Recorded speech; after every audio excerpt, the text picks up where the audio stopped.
at one point, the rich people in Dubai were willing to pay about $250,000 US just to get on a plane and get out of there. Okay?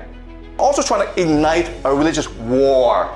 But in the long term, we can expect the entire GCC area, including Saudi Arabia, to eventually collapse.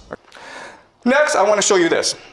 This is Dubai. And Dubai is considered one of the wealthiest, safest cities in the world.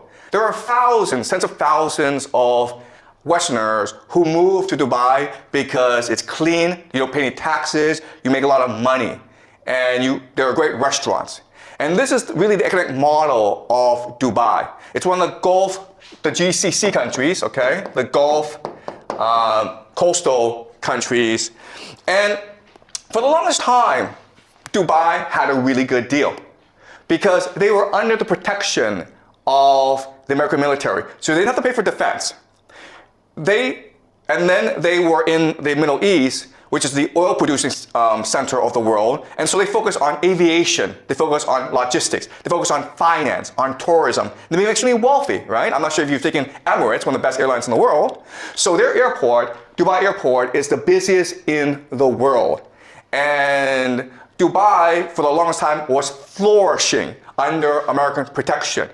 And Dubai said to the world, listen, we're like Switzerland, we're neutral. We don't want any involvement in any wars. We're here just to take care of our citizens, to make sure everyone has a good time, to make money.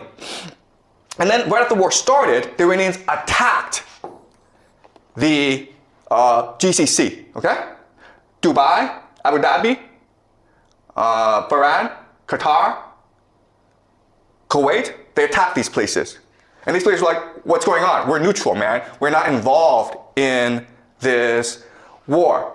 And the airport was shut down in Dubai. At one point, the rich people in Dubai were willing to pay about $250,000 US just to get on a plane and get out of there. Okay? So the reality is this. For the longest time, Dubai had a reputation for being safe, and that's why people moved their money there. Guess what, guys?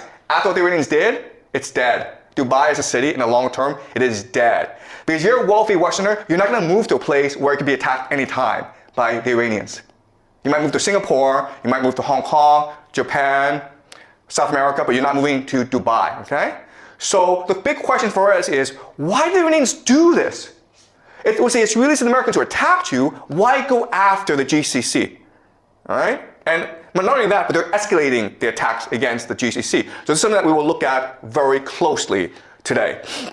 Well, the short answer is because these places, even though they pretend to be neutral, they house the American military. They allow the Israelis and Americans to use their airspace to attack Iran from.